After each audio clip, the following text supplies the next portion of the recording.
함께 해준 말씀은 창세기 7장 6절에서 16절 함께 하겠습니다.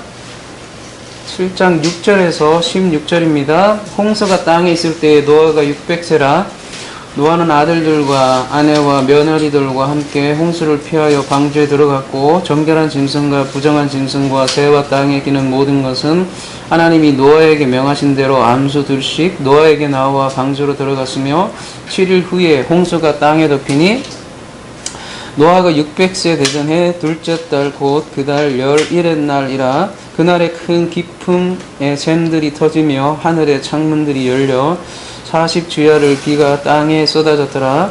곧 그날에 노아와 그의 아들 셈, 함, 야벳과 노아의 아내와 세 며느리가 다 방주로 들어갔고 그들과 모든 들짐승이 그 종류대로 모든 가축이 그 종류대로 땅에 기는 모든 것이 그 종류대로 모든 새가 그 종류대로 무릇 생명 기운이 있는 육체가 둘씩 노아에게 나와 방주로 들어갔으니 들어간 것은 모든 것의 암수라. 하나님이 그에게 명하신 대로 들어가매 여호와께서 그를 보내고 문을 닫으시니라.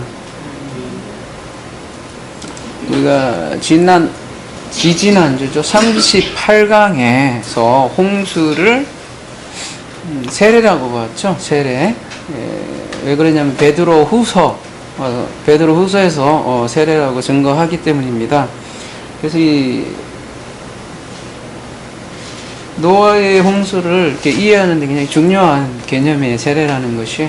어떻게 보면 세례라는 것이 성경 전체의 핵심 개념이기도 하고요.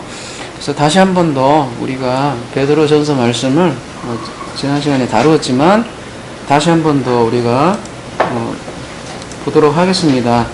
그들은 전에 노아의 날 방주를 준비할 동안 하나님 오래 참고 기다리실 때에 복종하지 아니하던 자들이라.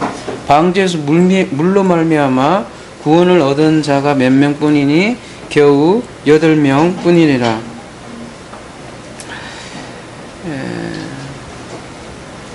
여덟 명이라. 물은 예수 그리스도께서 부활하심으로 말미암아 이제 너희를 구하는 표니 곧 세례라. 이는 육체의 더러운 것을 제하여 버림이 아니요 하나님을 향한 선한 양심의 강군이라. 이미 다루었지만 다시 한 번 더 우리가 잠깐 더 묵상하고 우리 본문을 다시 한 번 더 들어가야 될 것 같습니다. 이때 양심이라는 건 뭐라고 그랬죠? 기억나십니까? 기억나세요? 양심. 베드로 전서 3장 21절에서 얘기하는 양심 기억나세요? 그래서 한 번 더 보는 거예요, 제가. 뭐 우리 세상 사람들이 얘기하는 마음 안에 있는 그 양심, 그 양심에 의해서 양심이 법되어서 양심으로 살아간다 그렇게 얘기하시는 분이 있는데 그 양심을 얘기하는 건 아니고요. 사실은 그 양심조차도 사회에서 주입되어 온 양심이죠. 사실 사람들이 얘기하는 양심조차도 여기서 얘기하는 시네이데시스는 뭐예요? 순 플러스 에이도 함께 보는 것이라고 얘기했잖아요. 그래서 하나님과 함께 보는 것, 즉 하나님의 시각을 얘기하는 거라고 그랬죠. 그래서 그 세례의 목적이 바로 이 아가도스 스네이데스라고 얘기를 하네요. 그러니까 온전한 하나님의 시각이라네요. 그리고 그렇게 온전한 시각을 가진 사람은 뭐란 얘기예요? 여기 에이스 데오스라고 되어 있는데 관사가 없이 에이스 데오스. 에이스가 목적격이죠. 그러니까 목적이 뭐예요? 데오스라는 얘기예요. 목적이. 그러니까 목적은 데오스고 하나님과 그러니까 그대로 직역을 하면 데오스를 목적으로 온전한 하나님과 하나된 시각의 간군이라. 뭐가요? 세례가요. 세례가 단순히 어떤 형식적인 것이 아니라 온전한 시각을 얻기 위한 거래요. 온전한 시각을 얻는 것은 하나님과 같이 되어야만 온전한 시각을 갖는 것이에요. 그걸 선한 양심이라고 해요. 회개랑 같은 개념이죠. 그러면 하나님과 한마음 되는 게 회개라고 했는데, 같은 시각을 가진 존재를 데오스라고 한다고요. 성경에서는 너희를 데오스라고 하지 않느냐 할 때 같은 의식을 가진 그 존재를 데오스라고 하는 거예요. 그걸 회개라고도 하는 거예요. 그래서 뭐 어제 어떤 뭐예요, 밴드에도 회개에 대해서 어떤 분이 묻는데 굳이 제가 답을 안 했던 이유는 우리 형제님들이 잘 대답한 것도 있고 그동안 충분히 저는 얘기했다고 봤기 때문에 좀 들어보라고 제가 답을 안 했던 것 같아요. 회개, 죄 개념을 정확히 알면 어떤 회개를 해야 되는지 우리가 자동적으로 알 수 있는 거죠. 그 시각에서 벗어났으면 그 시각의 근본 자체를 맞추는 게 회개라는 거죠. 근본적인 수술을 해야 회개 기도지, 계속 반복적으로 일어나는 그런, 그냥 인간이 가지면 누구나 가지고 있는 그런 거를 얘기하는 것은 아니죠. 그래서 이 근본적인 시각 변화가 세례라고 하는 거예요. 그래서 베드로 전서 이 기자는 홍수를 지금 세례로 해석을 하고 있다는 거예요. 마찬가지로 바울도 고린도전서 10장 2절에 그 홍해 건너가는 사건을 무엇으로 해석을 했죠?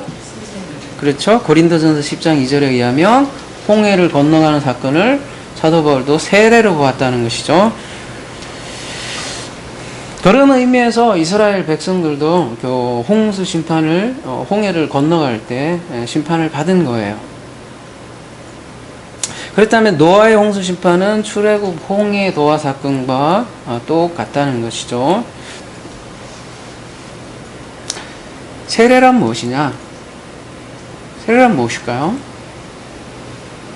지금 하나님과 같은 시각을 가지는 거라고 이렇게 얘기를 하는데, 하나님과 같은 시각을 갖기 위해서는 어떤 현상이 일어나야 되는 거예요? 그렇죠. 죽어야 된다는 거예요. 그게 예수 그리스도의 십자가의 이유라는 거예요. 그러니까 흔히 예수님께서 나를 위해서 돌아가셨대, 요 정도가 아니라 예수님은 그 대속이라고 하잖아요. 대속 교리를 그냥 예수님 돌아가신 것만 믿으면 땡이야. 그런 걸 다가 아니라 우리도 뭐를 초대를 해요? 너희도 자기 십자가를 지고 나를 따라오라는 것은 어떻게 하라는 거예요? 죽으라는 거잖아요. 그러면 죽는다는 말은 뭐예요? 어디 가서 그런 사람도 실제로 있잖아요. 나이 많이 먹고 산에 올라가서 십자가에다가 자기 몸을 파갖고 죽는 사람도 있어요, 진짜. 그건 정신병이죠.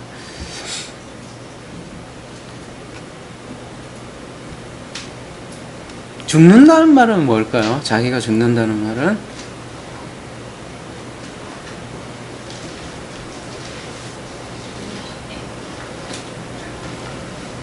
많은 성경 구절이 로마서 6장 3절에도 보면 무릇 그리스도 예수와 합하여 세례를 받은 우리는 그의 죽으심과 합하여 세례를 받은 줄을 알지 못하느냐 이렇게 되어 있는데요.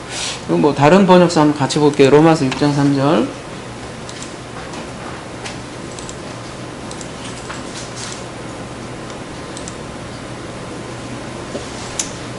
공동번역으로 볼게요. 침례를 받고 그리스도 예수와 하나가 된 우리는 이미 예수와 함께 죽었다는 것을 모릅니까? 이렇게 에이스를 그리스도 예수와 하나가 된 우리는 이미 예수와 함께 죽었다는 것을 모르십니까? 이렇게 번역을 했는데요.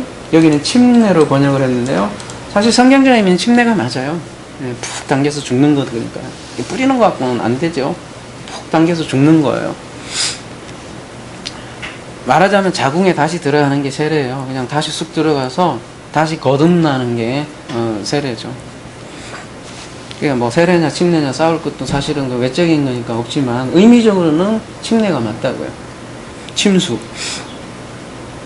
흠정역에는 뭐라고 되어 있냐면 예수 그리스도 안으로, 이렇게 에이스를 안으로 이렇게 했는데, 요게 원어적인 가장 근접한 번역이에요, 사실은. 예수 그리스도 안으로 침례를 받은 우리가 다 그분의 죽음 안으로 침례를 받은 줄을 너희가 알지 못하느냐. 공동번역과 흠정령을 보면 여기 합하여 개역개정되어 있는데 그 의미를 좀 더 알 수 있다는 거예요. 그러니까 내가 합하여라는 얘기는 예수 그리스도 안에서, 그러니까 내가 예수 그리스도가 되어서 나도 똑같이 예수 그리스도의 뭐에 동참한다는 거예요? 죽음에 동참한다는 거예요. 심지어 이 죽음을 그래서 세례받는다는 것을 어떻게까지 표현을 하냐면, 그 다음에 어떻게 표현을 해요? 6장 4절에 보면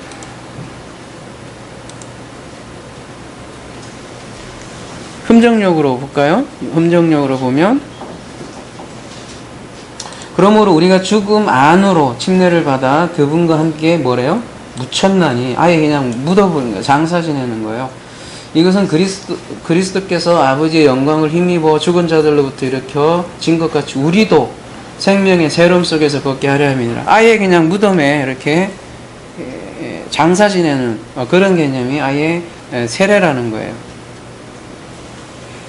만일 우리가 그분의 죽음과 같은 모양으로 함께 심겼으면 또한 그분의 부활과 같은 모양으로 되리라. 이 흠정력이 가장 근사치 번역을 한 것 같아요. 그래서 로마서 6장 4절 가볼게요.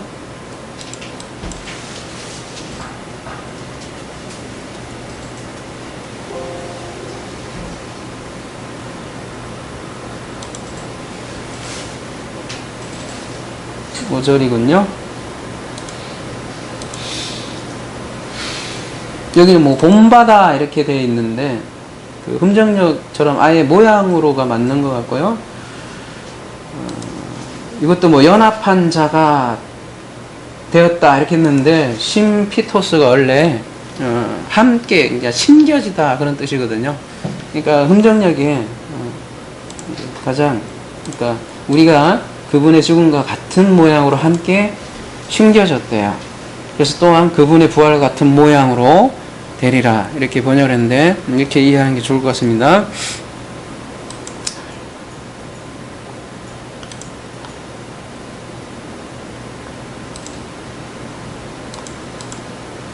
(6절) 우리가 알거니와 우리의 옛사람이 예수와 함께 십자가에 못 박힌 것은 죄의 몸이 죽어 다시는 우리가 죄에게 종노를 하지 아니하려 함이니, 이는 죽은 자가 죄에서 벗어나 의롭다 하심을 얻었음이니라. 만일 우리가 그리스도와 함께 죽었다면 또한 그와 함께 살 줄을 믿노니. 이때 죽었으면 할 때 무슨 어떤 단어를 쓰고 있어요? 6장 8절 죽었으면 아포크테이노네요. 그러면 이게 아포크테이는 두 가지 다 쓰는 경우가 있어요. 물리적인 죽음이 있을 수 있고, 영적인 영적이라기보다 영적이라고 합시다. 영적인 죽음이 있는데, 로마서 6장 8절은 어떤 죽음이겠어요? 물리적으로 죽는 건 아닐 거 아니에요. 그게 아포크테이노라고요. 죽음. 그 죽음을 죽어야 된다는 거죠. 그리고 이 아포크테이노에서 유래한 명사가 뭐예요? 그게 여러분이 잘 알고 있는 다나토스예요. 그래서 다나토스도 물리적인 죽음이 있고 영적인 죽음이 있는 거예요. 이건 동사잖아요. 이 아포드네스코에서 다나토스가 나왔다는 것이죠. 그러니까 긍정적 죽음이죠. 이 죽음을 죽어야 된다는 거죠. 이 죽음을 죽는다. 그럼 뭐예요 도대체? 어떤 의미예요? 쉽게 얘기하면? 응?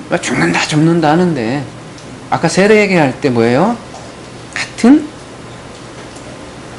시각을 갖는다고 하잖아요. 그러면은 죽는다는 얘기는 도대체 뭐란 얘기예요? 응? 자기가 가지고 있는 시각을 다 쉽게 얘기하면 버리는 거 아니겠습니까? 우리의 실체가 뭘까요? 우리 실체가 사람들은 자기의 마음, 자기 생각 이런 것들이 실체라고 생각을 한단 말이에요. 응? 그 실체 안에서 고민하고 걱정하고 근심하고 그렇게 산다는 말이죠. 그게 자아라고 생각을 하고 자기라고 생각을 해요. 자아가 자기라고 생각을 한다는 거예요. 근데 성경에서는 그걸 뭐라고 하냐면 우상이라고 그래요. 그냥 이미지, 우상, 형상이라고 그래요. 형상. 근데 이런 형상은 성경에서는 우상이라고 하고 실체가 아니라고 얘기하는 거예요. 그냥 그거는 자기 지식, 자기 생각, 자기 마음이라는 거예요. 그거 안에 있으면 끊임없이 사망 가운데 거하는 거죠. 생명이 없어요. 그걸 그냥 과감히 버리라는 거예요. 이거는 실체가 아니다. 그러니까 실제로 나는 존재가 아니다라는 걸 과감히 인정을 하고 완전히 그냥 내어 던지라는 얘기죠. 자기 부인이에요. 이게. 자기 십자가를 진다는 얘기예요. 자기 죽음. 가서 물리적으로 죽을 수는 없을 거 아니에요. 그러면 자기를 온전히 죽으면 뭐만 남겠어요?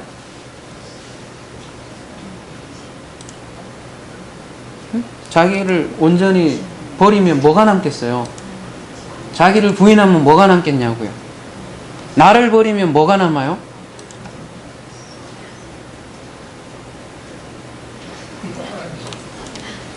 (3장 27절) 누구든지 그리스도와 합하기 위하여 세례를 받은 자는 그리스도로 옷 입느니라 이렇게 얘기했는데 그리스도로 옷 입는다는 얘기는 뭐예요? 그러니까 나를 버리면 진짜 나가 된다고요. 그건 뭐 흔히 얘기로 뭐라고 얘기해야 될까요? 그러니까 우리가 이제 나를 버리면 그리스도만 남는다고요. 그러면 너무 좀 오해가 많으니까 뭐라고 하면 좋을까? 참나? 참나. 아이 참나 이게 아니에요. 참나 이게 아니라 나를 진짜 가짜 나를 버리면 진짜 나만 남는다는 거예요. 근데 그 진짜 나는 그리스도예요. 그리스도 의식이라고요. 그리스도 의식만이 하나님과 하나 된 의식, 하나님과 같은 시각을 가진 의식이 그리스도 의식이고 그걸 말씀이라고 하고요. 그거를 데오스라고 한다고요. 그걸 자기 부인이라고 한다.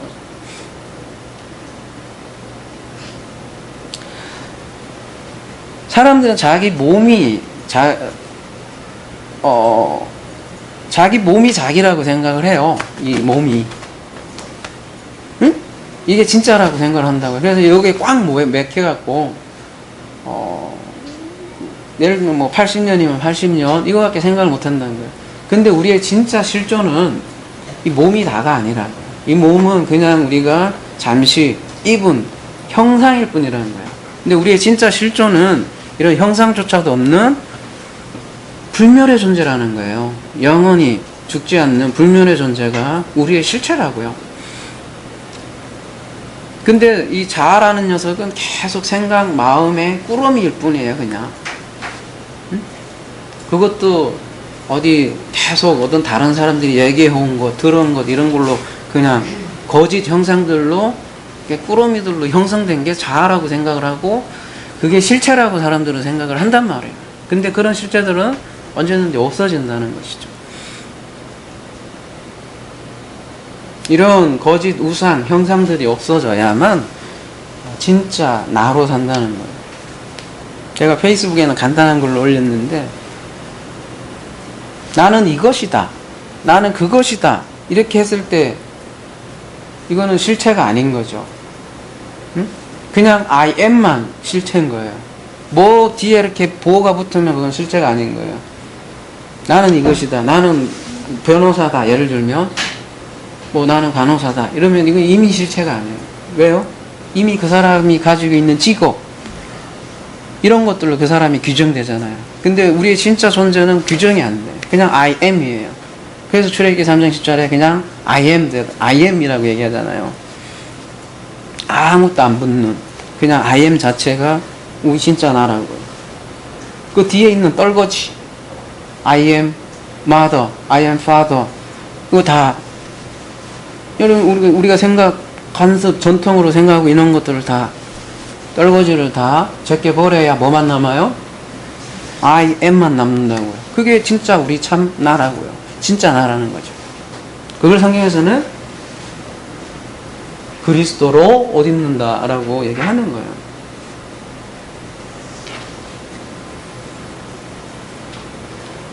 그렇다고 여러분이 교주가 된다는 얘기도 아니고, 그죠?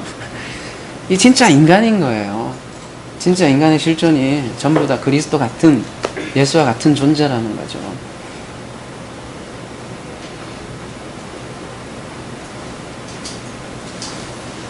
그래서 오늘 홍수의 의미는 바로 이런 우리가 생각하고 있는 이런 바사르라고, 여기서 이제 창세기에서는, 노아의 홍수에서는 바사르라고 표현하는데, 바사르가 지금 신약에서 얘기하면 뭐겠어요? 뭐 옛사람, 뭐 종의 사람, 이런 수많은 표현을 하잖아요. 이런 것들을 멸하고 뭐로 만들겠다는 거예요, 결국은? 노아가 무슨 뜻이에요? 안식. 수고하고 무거운 짐진 자들아 다 내게로 오라. 그리스도를 생각나게 하는 인물, 노아로 만들겠다는 거죠. 창세기 6장에 누가 등장을 해요? 네피림도 등장을 하고, 용사도 등장을 하고, 다 같은 존재잖아요. 이런 네피림들을 어떻게 해요? 죽이고, 다른 말로 하면, 신약 용어로 하면, 세례하고, 그리스도로 덮어서 노아로 만들겠다. 그게 우리 그리스도 교회 하이라이트, 아니 모든 거잖아요. 모든 거. 내가 십자가에 뭐 다른 거 알기를, 아무것도 알지 않기를 작정했노라 얘기하는 십자가의 도잖아요. 뭐예요? 죽음만 있으면 또 안 되잖아요. 뭐예요? 부활. 그러니까 바사르를 멸하고 그리스도로 옷 입게 하는 하나님의 열심, 그걸 얘기하려고 하는 게 홍수다라는 것이죠.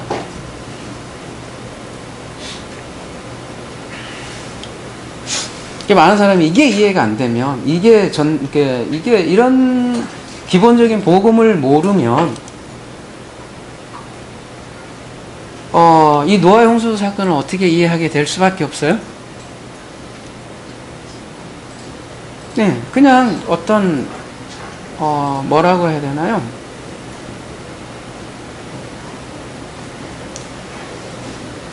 말씀하신 대로 심판 막 다 죽여버리시고, 쓸어버리시고, 인류 전체를 그냥 멸망하고 다시, 말하자면 컴퓨터력에 하면 포맷 팍 하고, 다시 하는 그런 하나님. 실패하는 하나님. 그렇잖아요. 그래서 6장 6절에는 땅을 지었으면 한탄하사, 이렇게 실패한 하나님, 이렇게 될 수밖에 없잖아요. 그것도 성경을 그렇게 복음으로 읽지 못하면 똑같아요. 요한계시록도 마찬가지고. 얼마나 요한계시록의 그 언어들이 공포스러워요. 사실은 폭력, 보복의 하나님, 그렇게 알 수밖에 없고, 그렇게 알면 우리도 또 그거를 신앙하는 사람들도 똑같은 신앙의 양태로 흘러간다는 거죠. 우리 종교만이 옳으니까 우리 말을 따라하지 않는 사람들은 어떻게 해야 돼요? 보복당해야 되고 심판당해야 된다. 이렇게 흘러갈 수밖에 없다는 거고, 실제 교회사가 그렇게 흘러왔고요. 그러나 하나님은 절대적인 사랑이라는 그 사랑의 속성을 우리가 절대적으로 이해를 해야 되고요. 나를 어떤 존재로 만들어 갈 거라는 거를 우리는 절대적으로 확신을 해야 되고, 그런 확신 속에서 우리는 성경 전체에 일관된 메시지를 볼 수 있으며, 그럴 때 우리의 인생에 전체 우리가 일어나는 일들을 이해할 수 있고 우리 존재를 이해할 수 있다는 것이죠. 그래서 오늘 제목처럼 홍수가 어떤 이에게는 심판이 되고 어떤 이에게는 복이 된다는 거예요. 어떻게 그렇게 되는지 한번 알아보도록 할게요. 구체적으로 7장 6절에서 시작하도록 합니다. 홍수가 땅에 있을 때에 노아가 600세라 이렇게 되어 있습니다. 홍수라는 단어가 일단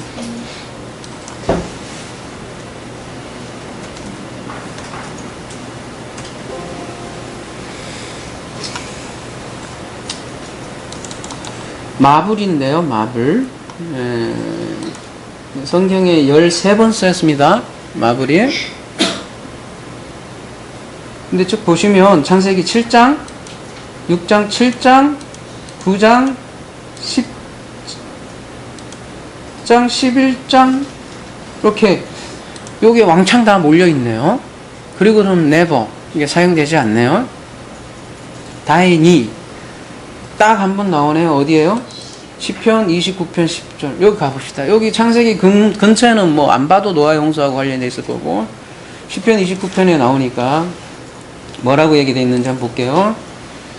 여호와께서 홍수 때에 자정하셨으며 여호와께서 영영토록 왕으로 자정하시도다. 이렇게 시편에 나오는데, 뭐 좌정하다 이러니까 좀 어려운 말 같은데 그냥 앉았다 이렇게 얘기하잖아요. 왕으로 앉았다. 왕으로 앉았다는 말은 무슨 얘기예요?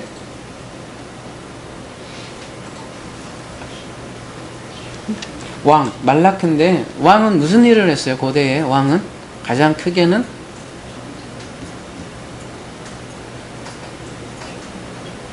제사는 대제사장이 따로 있었고, 이스라엘 왕은 특별히 통치권이 있을 거고, 또 하나 중요한 거는 재판권, 심판권이 있다. 그 재판. 지금은 뭐 삼법이 다 뭐라고 하죠? 삼권이 다 분리되어 있는데, 당시 통치권, 재판권이 가장 중요한 권한이 있는데, 지금 보좌에 앉았다라고 얘기하는 거는 심판을 위해서 앉았다 얘기하는 거죠. 그러니까 지금 홍수는 심판이다라는 것을 우리가 알 수 있을 것 같고요.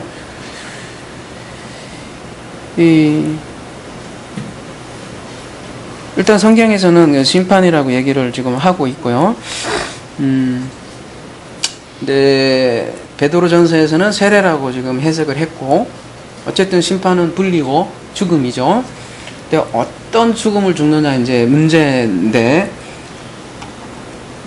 창세기 다시 7장 6절을 돌아오면, 노아의 홍수 있을 때에 노아가 몇 살이래요? 600세라 이렇게 얘기했습니다. 612세, 613세, 616세도 아니고 just 600세래요. 이런 경우는 해석이 들어가야 된다고 저는 개인적으로 생각하는 사람이에요. 이게 막 그러니까 정수 아니고 실수처럼 이렇게 돼 있는 경우는 어렵지만, 왜 하필이면 600세일까요? 이건 당연히 숫자 6과 관련이 돼 있겠죠. 6은 우리가 어디서 다뤘냐면 창세기 1장 때 6을 다룬 것 같습니다. 그래서 6의 중요한 의미는 창세기 1장의 6일에서 도출이 되죠. 창세기 6일에는 뭐과 뭐가 등장을 하죠? 짐승과 사람이 등장을 하죠. 그러니까 짐승과 사람의 어떻게 보면 갈림길이 6일에서 좌우되는 거죠. 6일에 자칼과 네케바가 등장을 하는데, 네케바가 자칼을, 그러니까 신랑을 만나지 못하면 그냥 6으로 남는 거고, 무슨 말이냐면 자칼, 그리스도를 만나지 못하면 그냥 흙의 존재, 짐승의 존재가 그와 같다라는 것을 말해주기 위해서 일부러 짐승하고 사람을 같이 붙여놨다는 거죠, 창세기에는. 그리고 여러분 기억하실는지 모르겠지만, 창세기 1장 1일부터 7일까지, 특별히 6일까지는 언약적 관점으로도 볼 수 있다고 그랬죠? 기억이 나세요? 이렇게 돼 있잖아요. 성경에서 가장 중요한 언약의 줄기들이 있어요. 제일 처음에는 아담은 원형이 있고, 그 다음에 노아, 그 다음에 아브라함, 그 다음에 모세가 등장하고, 모세 다음에 다윗, 그 다음에 마지막에 예수님 오시고, 마지막에 7. 이거는 뭘까요? 우리 다 나에게 이루어진 마지막 완성이겠죠? 물론 성령으로 완성되는 거죠. 이 내용을 우리가 다뤘던 것 같아요. 그러니까 6이 요 고비예요. 여기서 여기로 넘어가느냐. 그러니까 이 예수를 어떻게 만나느냐에 따라 내가 여기로 가느냐 아니면 그냥 여기서 남아서 거짓 예수를 섬기느냐. 예, 요한계시록 13장에는 그래서 예수가 잘못하면 666이 된다라고 우리가 다뤘던 것 같아요.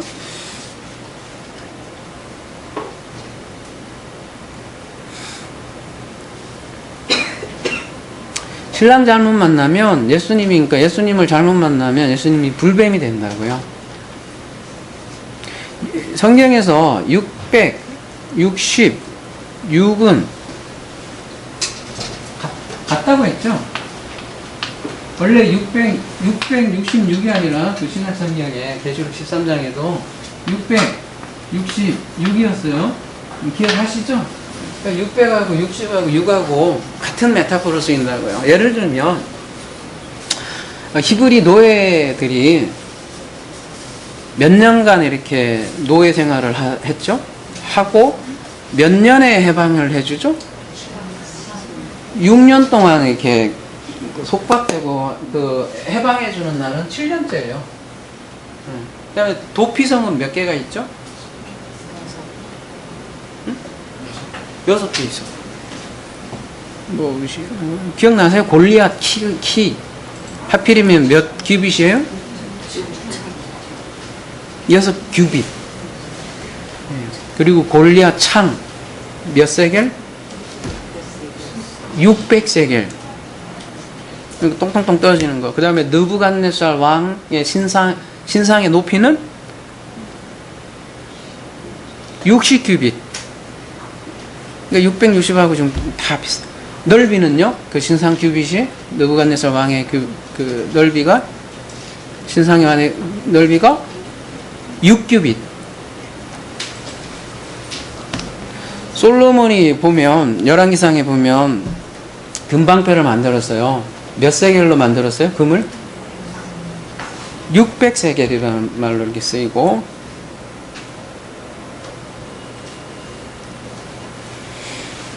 그러니까 이게 600세겔, 창이 600세겔, 그 다음에 금신상이 60규빗, 60 넓이, 뭐, 이렇게 도피성, 이런, 그러니까 6과 60과 600이 다, 같은, 상징적인 숫자로 쓰인다는 거죠. 그러니까 솔로몬이 666, 그러니까 한 해에 금을 이렇게 세금으로 거둬들인 그 달란트가 666달란트라고 하잖아요. 이거 많은 걸 상징하죠. 솔로몬은 어떻게 했다는 거예요? 그러면 뭔가 진리에서 벗어났다는 거를, 이제 계명에서 벗어났다는 거를 성경에서 고발하려고 일부러 그 숫자를 썼다는 거죠. 그러니까 6은 말하자면 하나님의 언약에서 벗어난 인간을 상징하는 거죠. 그거를 짐승이라고도 하고요. 6은 인간 숫자예요. 그래서 인간 숫자. 그래서 6은 1, 하나님을 만나야만 7이 되는 거죠. 그래서 6은 만남의 숫자라고도 우리가 한글로 기억을 하고 있습니다. 그러니까 노아가 홍수를 만난 나이가 그래서 6이고 곧 600인 거죠. 그러니까 6은 사람에 머무느냐 혹은 짐승에 머무느냐, 그게 짐승이라고도 하고요. 그 다음에 안식에 거하느냐, 기로에 거하는 숫자라는 거죠. 수도 없이 얘기한 것 같은데 수가성 여인 얘기만 했잖아요. 몇 남편을 가지고 있었어요? 5 남편을 가지고 있었고, 또 지금 있는 남편, 6번째 남편도 네 남편이 아니고 마지막 남편을 만나야 진짜 남편이다, 이렇게 둘이 대화를 나눴잖아요. 수가성 여인 입장에서는 그 지금 있는 남편을 통해서 이제 마지막 남편 만나니까 기로에 선 거죠. 예수를 통해서 본인이, 그래서 뒤에 가면 영과 진리로 예배할지니라 예배 얘기가 나오잖아요. 기로에서는, 만남에서는, 신랑을 만나는 기로에선 그 6번째 남편이 예수였던 거죠. 예수를 어떻게 만나느냐가 중요한 기로에 서 있던 거죠. 노아도 마찬가지죠. 그 기로에 선 것이고, 그 홍수의 만남이 그래서 600세에 하필이면 홍수를 만났다 이렇게 표현을 하는 거죠. 그 말은 홍수를 통하여서 진리의 성령을 만나는 것이죠. 그래서 요한복음 16장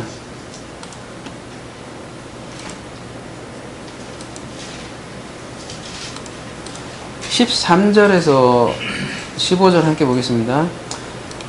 그러나 진리의 성령이 오시면 그가 너희를 모든 진리 가운데로 인도하시리니 그가 자의로 말하지 않고 오직 듣는 것을 말하시며 장래 일을 너에게 알리시리라. 그가 성령이죠. 내 영광을 나타내리니 내 것은 누구예요? 예수의 것을 가지고 너희에게 알리겠습니다. 무릇 아버지께 있는 것은 다 내 것이라. 그러므로 내가 말하기를 그는 누구예요? 성령. 그가 내 것을 가지고 너희에게 알리리라 하셨느니라.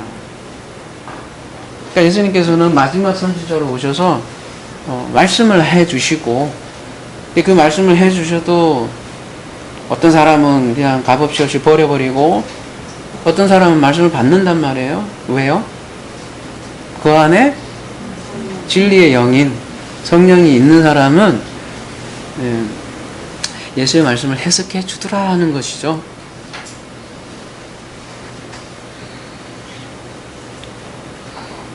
그런 사람은 어떤 경험을 하느냐, 성경에서는 이런 식으로 표현을 합니다. 마가복음 15장 38절. 이에 성소 휘장이 위로부터 아래까지 찢어져 둘이 되니라. 성소 휘장이 찢어진 걸로 표현을 하고요. 그래서 육은 하늘이 찢어지는 날이기도 합니다. 예수 그리스도의 몸이 찢어지는 날이기도 하고요. 그래서 예수 그리스도의 죽음의 날이기도 하고요.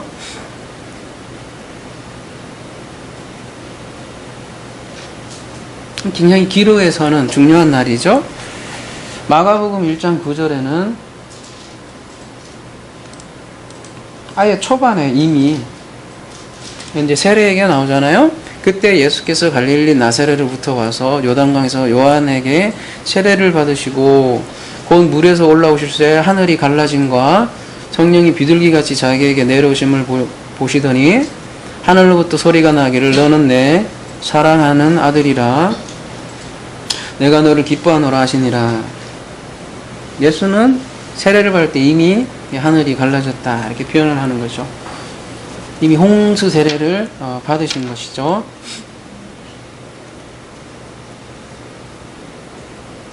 그러니까 이렇게 예수 그리스도와 함께 죽고 우리는 진정한 안식으로 들어가는 것이죠. 그 안식의 숫자가 7이죠. 7이죠. 그래서 노아는 7가족과 함께 방주에 들어가는 거죠. 그 7가족을 어떤 식으로 표현을 하느냐면 창세기 다시 오늘 본문 7절로 가보도록 하겠습니다. 노아는 아들들과 아내와 며느리들과 함께 홍수를 피하여 방주에 들어갔고, 이게 이제 개정으로 되니까 며느리들이 이렇게 딱 들어가서 좀 그 뉘앙스가 좀 잘 안 나오는데요. 며느리들 이러니까 좀 그렇잖아요. 한번 원어로 가볼게요.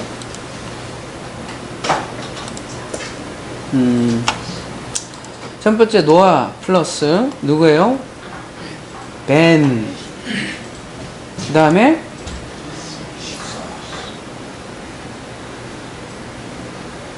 이샤. 누구, 그 다음에 여기 이제 바보 전치사니까 또 이샤. 누구의 근데 이샤예요? 벤. 그러니까 며느리 하면 느낌이 잘 안 사는데, 그럼 결국 들어간 사람이 누구예요? 잘 보면 벤과 이샤만 들어간 거잖아요. 벤과 이샤. 그러니까 첫 번째 노아의 이샤가 있을 거고, 아들 벤이 있을 거고, 벤의 이샤가 있을 거고. 근데 합치면 어쨌든 간에 줄이면 벤과 이샤만 들어간 거죠. 그걸 한마디로 하나님의 아들들이라고 하는 거예요.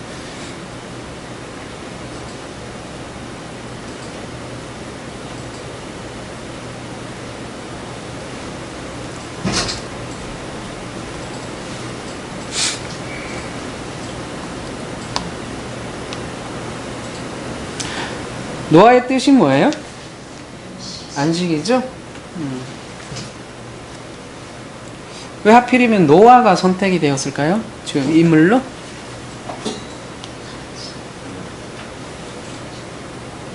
홍수의 목적을 설명해 주기 위한 것이겠죠? 그러니까 홍수의 목적은 뭐예요? 안식이라는 거죠. 그러면은 이 안식은 어디에 사실은 등장을 하는 거예요? 창세기 1장의 최종 목적이 뭐예요? 아니 최종 결론이 뭐였어요?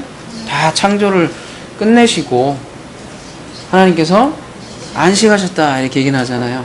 그러면 창세기 1장 메시지가 같네. 그러면 창세기 1장의 결론은 안식인데 그게 창조의 완성이잖아요. 꼬로 홍수는 뭐겠어요? 창조의 완성이겠네요.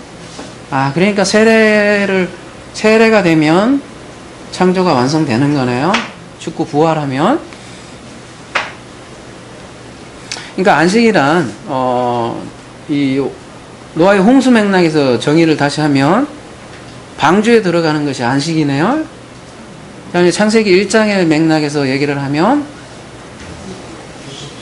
창조가 끝나는 날, 성전이 완성되는 날, 이 안식이네요. 같은 얘기겠네요.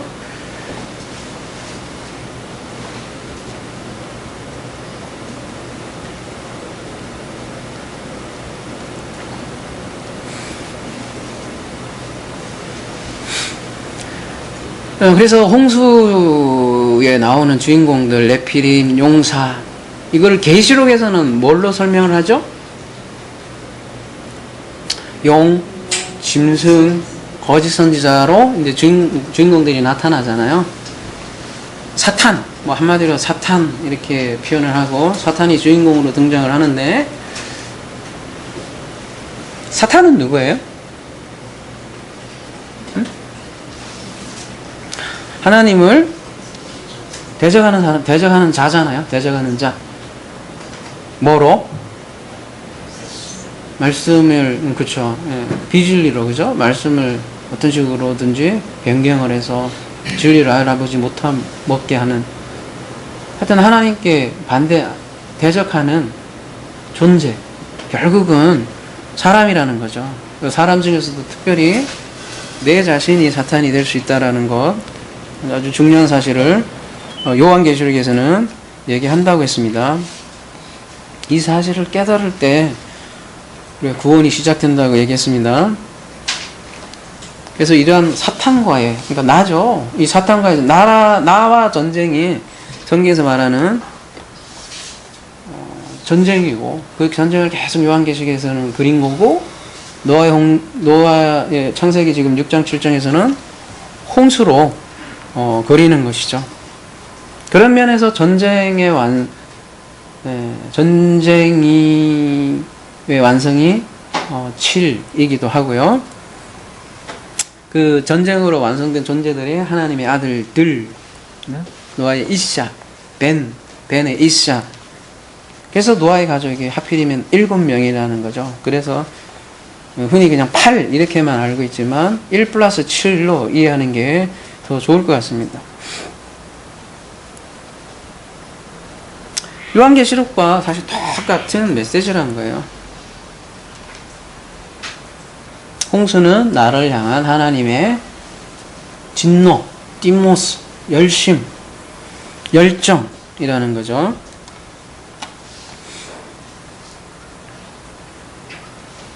이게 하나님의 일하심인데 그 하나님의 일하심 가운데 노아는 뭐를 발견했다고 했어요? 예, 은혜를 발견하면 더 이상 홍수 심판은 더 이상 심판이 되지 않고 그런 사람들은 심판이 갑자기 뭘로 바뀌느냐? 뭘로 바뀌어요? 세례로 바뀐다. 세례. 은혜의 세례로 바뀌는 거죠. 근데 끝까지 내가 살아있는 사람들은 어떻게 되는 거예요? 세례가 아니라 진짜 심판되는 거예요. 그래서 7이 된 존재들, 벤, 이샤들은 노아와 함께 홍수 심판을 피할 수 있던 것이죠. 그런 의미에서 노아는 그리스도를 상징한다 할 수 있겠죠. 수고하고 무거운 짐자들아 다 내게로 오라. 안식을 말씀하셨던 그 그리스도, 표상인 노아 플러스 7이 된 존재들, 벤과 이샤들, 교회들이죠.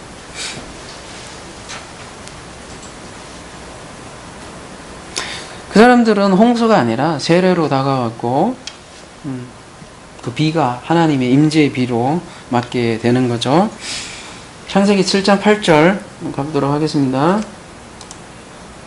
정결한 짐승과 부정한 짐승과 새와 땅에 기는 모든 것은 하나님의 노아에게 명하신 대로 안수 둘씩 노아에게 나와 방주로 들어갔으며, 예, 이거 이미 다루었지만 창세기 6장과 조금 다른 진술이라고 했어요. 창세기 6장에는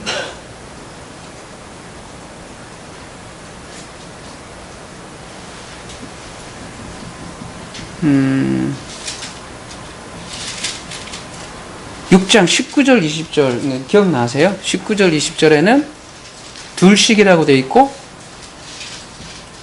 7장 2절 3절에는 암수 7씩, 그 다음에 7장 8절 9절에서는 지금 오늘 본문에 다시 암수 둘씩 이렇게 되어 있네요. 그러니까 그 중간에 7장 2절 3절을 이렇게 감싸고 앞뒤로 암수 둘씩 되어 있고 가운데는 7식으로 지금 얘기를 하고 있네요. 그래서 어떻게 이해하면 된다고 그랬죠? 그러니까 둘씩이라고 되어 있는 거는 그냥 총괄적인 명령이다 이렇게 생각하면 될 것 같고요. 가운데는 추가적인 설명이다 라고 얘기하면 이해하면 되겠다고 저희들이 나눈 것으로 기억하고 있습니다. 특별히 정결한 짐승을 7쌍으로 명령하신 이유는 특별히 무슨 이유가 있겠어요? 제사 때문이겠죠? 그 제사의 의미는 나중에 한번 살펴보도록 하겠습니다. 10절 7일 후에 홍수가 땅에 덮이니 노아가 600세 되던 해 둘째 달 곧 그 달 11의 날이라 그날에 큰 기품의 샘들이 터지며 하늘의 창문들이 열려 7일 후에 그리고 홍수가 땅에 덮이니 이렇게 되어 있는데요.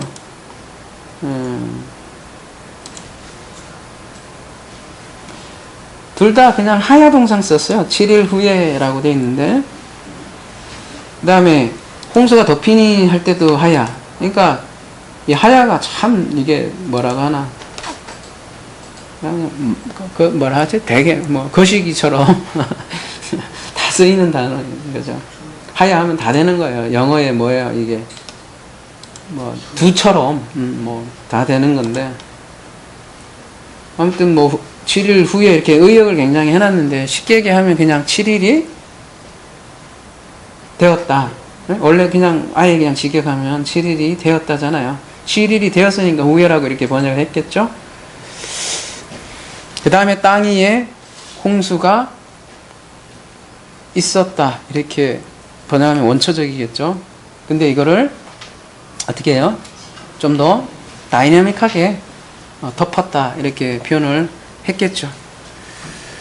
어쨌든 7일 후에 이러면 그냥 단순히 어떤 7일이 지난 후에 이런 쪽으로만 생각이 될지 모르겠지만 사람과 짐승이 방주로 들어왔어요. 그리고 7일이 되었어요. 하필이면 7일이잖아요.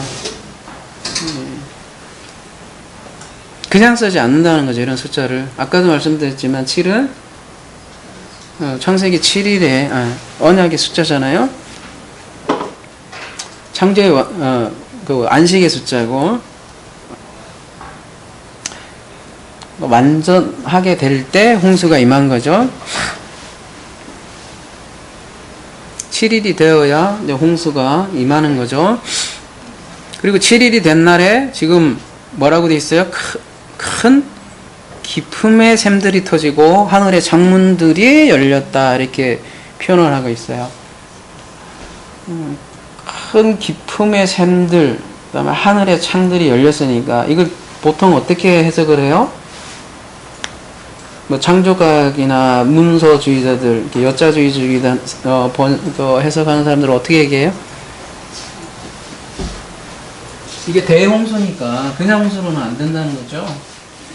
그러니까 옛날에 지구가 어떻게 생겼다는 거예요? 이렇게 생겼고 여기 이렇게 물층이 있었다는 거죠. 그래서 이게 완전히 쏟아지고, 그 다음에 여기 안에서도 물이 그 지하수가 왕창 이렇게 터져갖고 대홍수가 일어났다, 이렇게 얘기를 하잖아요. 그래서 이게 왕창 쏟아졌기 때문에 지금은 물층이 없고, 그래서 오존층도 점점 빵꾸가 나서, 이 물층이 있을 때는 어떻게 살기가, 기후가 추운 날이 없었다는 거죠. 사람들이 되게 살기 좋아서 오래 살았다, 이렇게 얘기를 많이 하죠.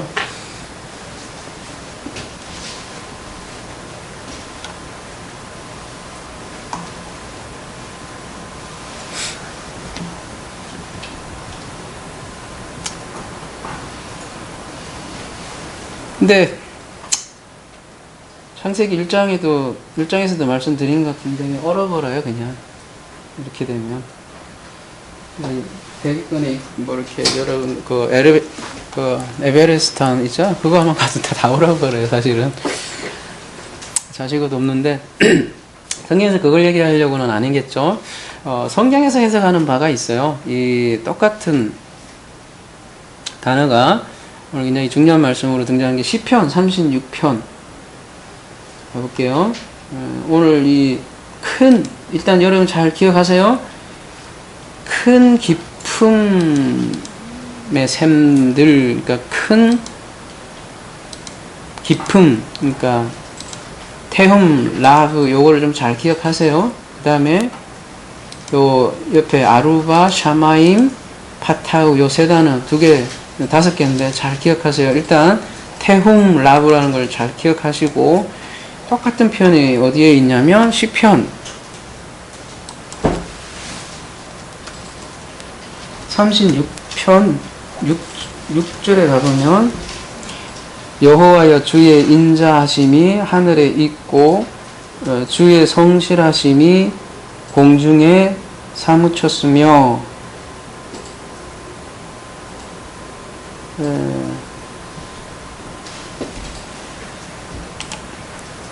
주의 의는 하나님의 산들과 같고 주의 판단은 큰 바다와 일반이라. 여호와여 주는 사랑과 짐승을 보호하시나이다, 이렇게 했는데, 잘 보세요. 테홈라브라는 동사 똑같이 써 있고요. 여기 또 바다라고 이렇게 번역이 되어 있는데 원래 그냥 아까 그 기품하고 똑같은 단어예요. 그러니까 큰 기품, 아까 그거랑 똑같다고요. 근데 뭐라고 지금 주석을 하고 있냐면, 이 개역은 지금 판단이라고 되어 있는데 개역 개정은 뭐라고 되어 있어요? 심판이라고 되어 있어요. 샤파트잖아요. 심판. 큰 바다는 지금 뭘로 지금 해석을 하고 있냐면, 주의 심판은 비유하는 거예요. 큰 바다와 같으니라. 그러니까 거꾸로 큰 바다는 주의 심판을 이렇게 큰 바다가 아니라 큰 기품은 주의 심판을 이렇게 상징하는 걸로 이렇게 사용한다는 거죠. 그렇게 해석을 하고 있다는 거예요, 지금 홍수를.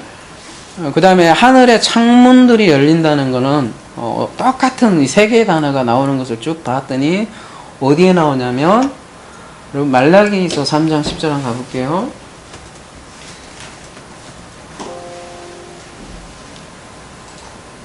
아주 유명한 구절이죠. 여러분 소시적에 이거 붙들고 많이 기도하시고 많이 했죠. 만군의 여호와가 이르노라 너희의 온전한 11조를 창고에 들여 나의 집에 양식이 있게 하고 그것으로 나를 시험하여 내가 하늘의 문을 열고 너희에게 복을 쌓을 것이 없도록 붙지 아니하나보라 할 때 이 하늘의 문 할 때 뭐예요? 여기 아까 똑같은 단어 기억하십니까? 아루바 샤마임이라고 썼고 여기 이제 앞에 파타흐 열고 세 단어가 똑같이 쓰는 거죠. 그러니까 하늘의 문을 열다 이런 표현이 나오는데 이게 어떤 문맥에서 지금 얘기를 하고 있어요? 11조와 관련해서 지금 얘기를 하고 있네요.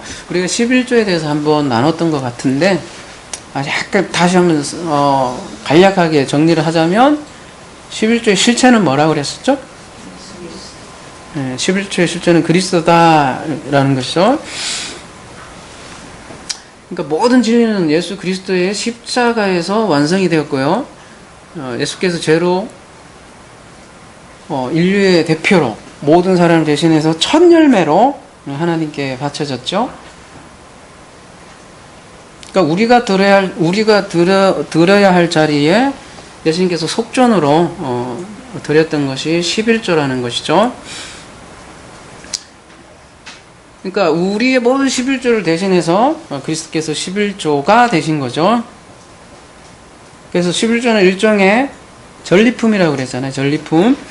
그러니까 모든 전리품을 하나님께 드렸던 거죠. 그래서 그 예수 그리스도가 일종의 테르마, 헌물, 선물이라는 거예요. 그래서 우리는 그 선물을 받으면 되는 거죠. 그 선물이 그래서 곧 진리의 영인 성령이라고 얘기를 하는 거죠. 자, 이런 기본적인 11조에 대해서 생각을 가지고 본문을 보면 본문에서 얘기하는 창고는 그럼 뭘까요? 나의 11조를 창고에 들여 나의 집에 양식이 있게 하고 이렇게 얘기하는데 여기서 얘기하는 기본적인 창고에 드린다는 건 수장절 여러분 생각을 하시면 되는데 우리가 받은 선물 그죠? 진리의 양식이 가득하면 누가 창고가 되는 거예요? 내가 창고가 되는 거죠. 그럴 때 내 안에 뭐가 잔뜩 쌓이는 거예요? 양식이 쌓이잖아요. 그러면 어떤 상태가 되는 거예요? 여러분 안에 계속 양식이 쌓여요. 그러면은 흘러 넘치죠. 그러면 어떻게 됩니까? 나눠줄 수밖에 없죠. 이게 복이라고요. 복. 그래서 뒤에 복 얘기하는 거예요. 최고의 선물은 뭐라고 그래요? 누가복음에 의하면 신약에서 구하라, 찾아라, 줄 것이다. 너에게 가장 좋은 것으로 줄게. 그러면서 가장 좋은 것을 뭐라고 얘기를 해요? 성령이라고 하잖아요. 그러니까 그 복을 쌓을 것이 없나 보라 이렇게 얘기하는 건 뭐예요? 진리를 부어주신다는 얘기죠. 그러니까 11조를 많이 하면 네가 100만원 하면 30배, 60배, 100배 그것도 부족해서 만배로 주식 대박 터쳐준다 그런 얘기가 아니라는 거죠.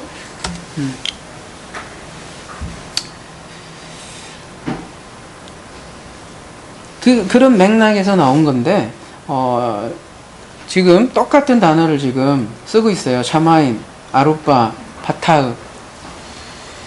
자, 두 가지가 지금 쓰이잖아요. 큰 기품과 하늘의 문.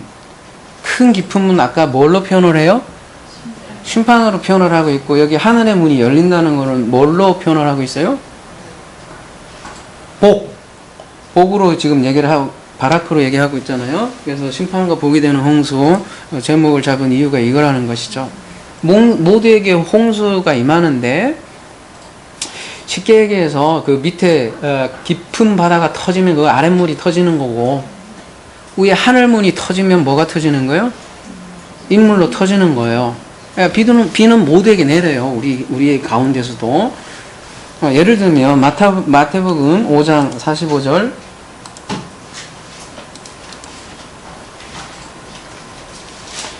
이같이 한즉 하늘에 계신 너희 아버지의 아들이 되리니 이는 하나님이 그 해를 악인과 선인에게 비추시며 비를 의로운 자와 의한 자에게 내려주십니다. 다 내려주신다고요. 똑같이. 그런데 다 내려주는데 그 다음에 현상이 어떻게 되느냐. 마태복음 7장에 보면 어떻게 돼요? 비가 내리고 창수가 나고 바람이 불어 그 집이 부딪히되 무너지지 아니하나니 이는 주철을 반석위에 놓은 까닭이에요. 어떤 사람은 비가 와도 무너지지 않는 사람이 있고 26절 나의 이 말을 듣고 행하지 아니한 자는 그 집을 모래 위에 집은 어리석은 같으나 어떤 사람은 또 모래 위에 지은 사람이 있대요. 이런 사람은 27절 비가 내리고 창수가 나고 바람이 불어 그 집에 부딪힘에 무너져 그 무너짐이 심하니라. 비는 반석 위에 세운 집에도 내리고 모래 위에 지은 집에도 내리는데 다 내리는 거죠. 예외가 없죠. 근데 모래 위에 세운 집은 어떻게 된다는가요? 무너진다는 것이죠. 오늘 노아의 홍수의 맥락 얘기하면 심판했다는 거예요.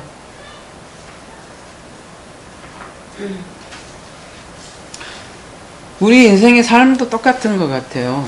똑같이 누구에게나 똑같은 삶을 살게 하는데 고통의 삶을 살게 하죠.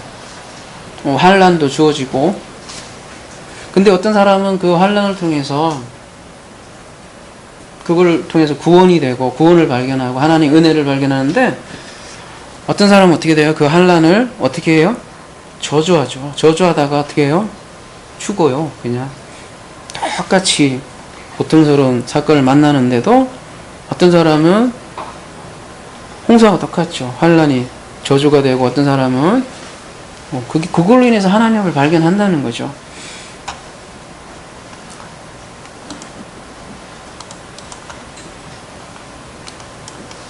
설정 12절 40주야를 비가 땅에 쏟아졌더라. 쏟아졌더라도 보면은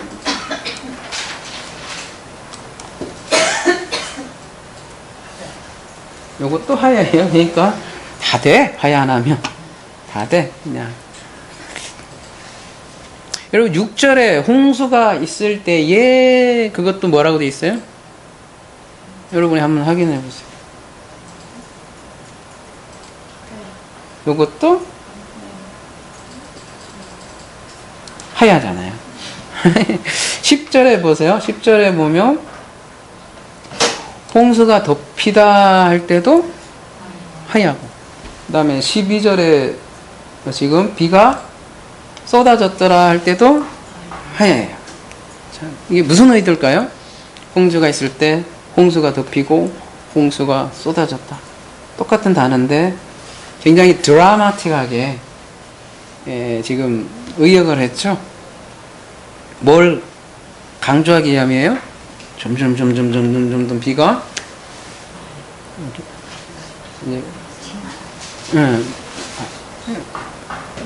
홍수를 어떻게 가시적으로 좀 표현하기 위해서 점점 강조법이라고 아니 뭐라 하지 점층법이라고 하나? 그걸 좀 이렇게 실감나게 이렇게 표현하게 하려고 이렇게 한 것 같은데 외형적인 이미지를 잘 그리는 거죠. 근데 그런 사건에 어떤 잘못 이렇게 집중하게 되면 오히려 복음을 놓치기 쉽다는 거죠. 그냥 있는 그대로 하야로 보면 오히려 더 복음을 안 놓칠 수도 있다는 거죠. 아무튼 그 의역한 그런 배경은 그런 거라는 거죠. 40일 동안 비가 있었다는 것이죠. 뭐 40일은 당연히 우리가 여러 번 나눴듯이 왜 하필 40일이겠어요? 비가 39일이 될 수도 있고 50일이 될 수도 있고 60일이 될 수도 있잖아요. 그렇죠. 우리 지난 시간에 홍수 사건은 출애굽과 아주 밀접한 관련이 있다라고 말씀드렸어요. 출애굽 사건이 어떤 면에서 40일과 관련이 되어 있겠어요? 40년의 광야 생활과 관련이 있겠죠. 광야 생활에서 40일 동안 이 홍수와 관련되어 있는 건 뭘까요? 만나 내린 사건과 연결이 되겠죠. 예수님은요? 예수님은 며칠간 시험을 받으셨죠? 40일이었죠. 왜 하필이면 40일이겠어요? 80일이면 안 되세요? 아, 그럼 너무 금식이 좀 길어지나요? 그러니까 예수님도 40일 동안 뭘 하셨죠? 시험을 받았는데 누구와 싸웠다고 그래요? 마귀가 등장하잖아요. 하필이면 광야에서. 그리고 마귀하고 시험을 이기고 공생애를 시작을 했죠. 결국 마귀의 시험이라는 거는 무슨 시험이었어요? 가만히 살펴보면 결국 말씀의 시험이 있잖아요. 그러니까 만나 사건이나 예수님의 시험 사건이나 말씀 사건, 그러니까 말씀의 시험 사건이라는 것이죠. 그래서 그 말씀 시험 사건에 보면 마귀가 떠나가고 천사가 수종하더라 이런 얘기가 나오잖아요. 같은 얘기예요. 비질레형이 떠나가고 복음으로 섬김을 받더라 그 얘기죠. 그리고 복음을 이렇게 선포하기 시작했다는 거죠. 그리고 산상수훈이 펼쳐지는 것이죠. 그래서 40일간 비가 오는 거고요. 비하면 게셈인데 뭘 상징을 할까요? 지금 다 말씀만 드렸잖아요. 말씀. 근데 이제 우리가 비는 말씀 상징한다 이러면 사람들 무슨 근거로 이렇게 얘기할 수 있잖아요. 설명을 좀 할 필요가 있잖아요. 성경에 보면 어디에서 그걸 얘기하느냐 소개는 할 필요가 있잖아요. 이사야 55장 10절 한번 가보도록 하겠습니다. 물론 수많은 곳에서 찾을 수 있죠.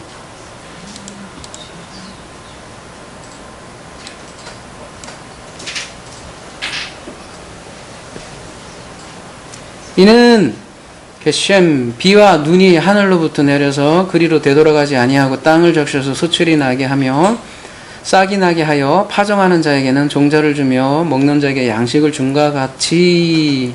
11절 내 입에서 나가는 말도 이와 같이 헛되이 내게로 돌아가지 아니하고 나의 기뻐하는 뜻을 이루며 내게 보낸 일에 형통합니다. 이렇게 비를 말씀에 비유를 하죠. 근데 이 말씀만 비유하는 게 아니라 어떨 때는 뭘로도 상징을 한다? 당연히 심판으로도 등장을 하더라는 거예요. 에스겔서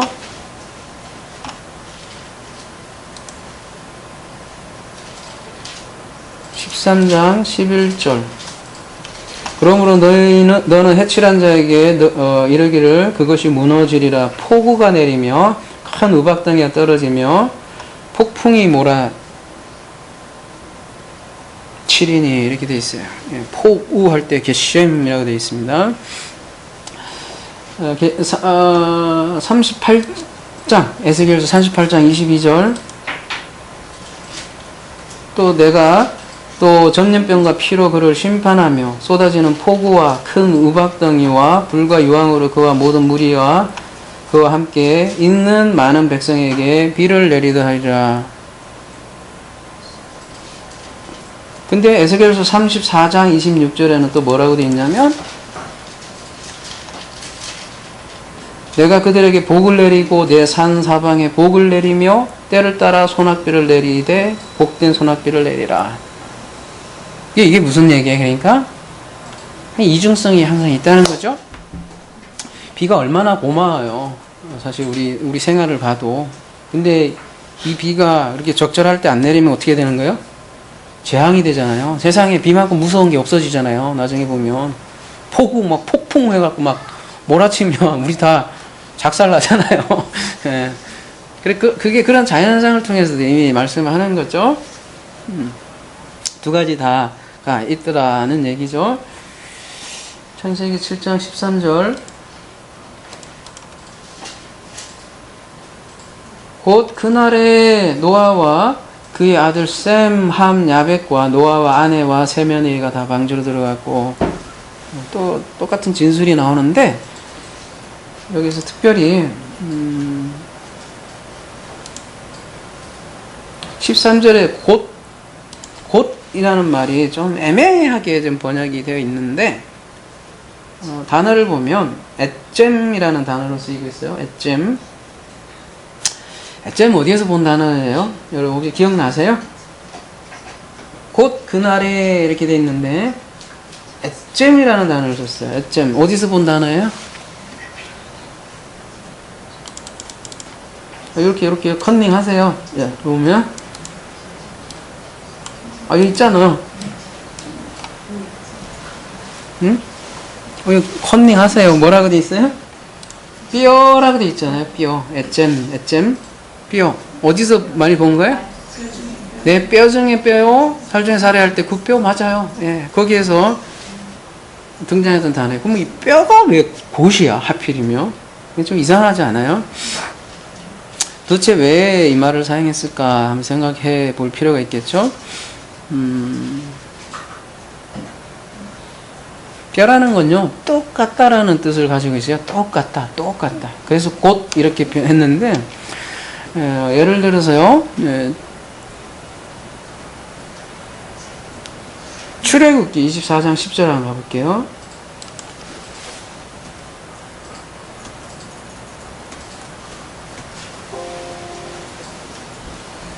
이스라엘 하나님을 보니 그 발 아래 청옷을 편듯하고 하늘같이 청명하더라 이렇게 되어 있는데요.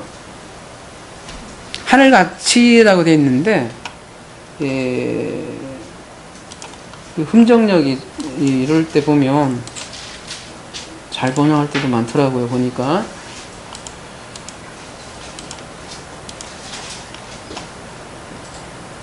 자, 여기는 어떻게 번역을 했냐면, 이스라엘 하나님을 보니 그분의 발밑은 마치 사파이어 돌로 포장한 듯 하고 청명한 하늘의 본체 같더라 이렇게 번역을 아예 했네요. 영어로 한번 보시면, 여러분 영어 좀 잘 하시면 보시면 다른 거 다 생략하고, 제가 자신이 없으니까 sky itself라고 이렇게 아예 표현을 했네요.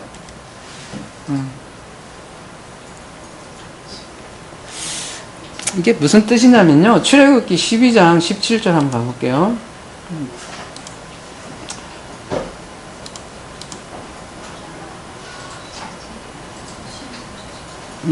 너희는 무교절을 지켜라.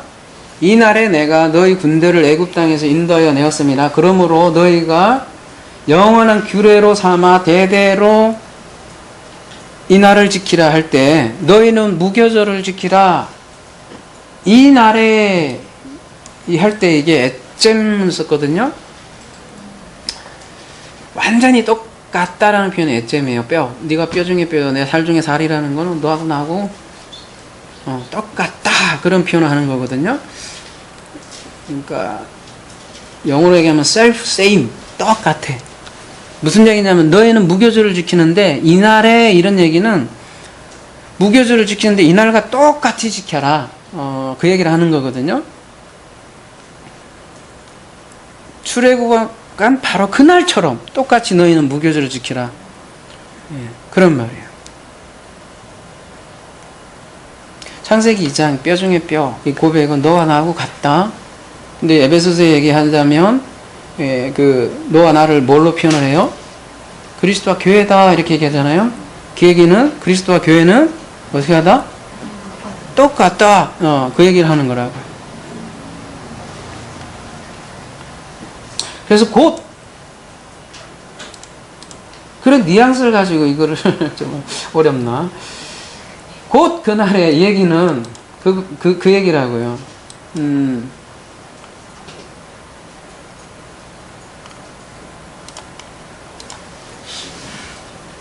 7일이 된 날, 곧 그날. 창세기 1장이 완성된 곧 그날.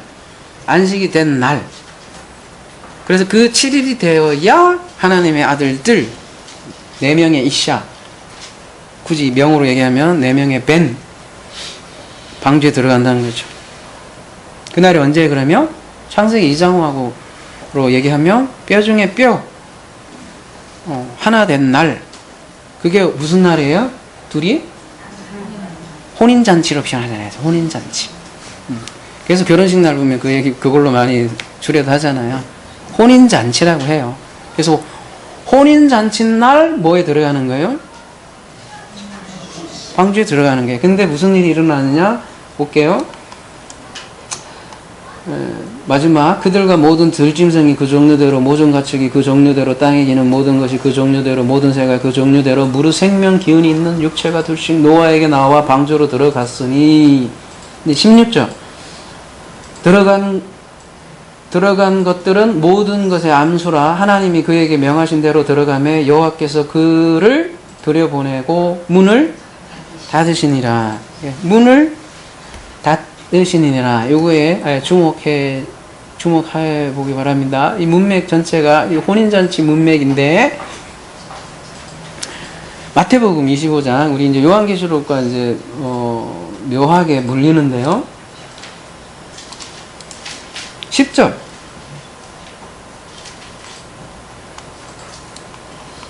여기까지 한번 볼게요. 그들이 살아간 사이에 신랑이 오므로 준비하였던 자들은 함께 혼인잔치에 들어가고 문은 닫힌지라. 그 후에 남은 처녀들이 와서 이르되 주여 주여 우리에게 열어주소서. 대답하여 이르되 진실로 내게 이르노니 내가 너희를 알지 못하노라 했느라 그런즉 깨어있으라. 너희는 그날과 그때를 알지 못하니라. 이렇게 했는데, 마태복음 25장도 혼인잔치에 관한 내용이잖아요. 근데 이 혼인잔치도 이중적인 거예요. 어떻게 해요? 어떤 자에게는 문이 열리고 하늘문이 열리고, 어떤 자에게는 어떻게 해요? 문이 닫힌다는 거죠. 그러니까 혼인잔치는 심판과 구원이 어떻게 되는 거예요? 동시에 이루어진다는 것이죠. 그게 요한계시록 어디에도 등장하는 내용이었어요? 19장. 예, 요한계시록 19장이 혼인잔치였잖아요.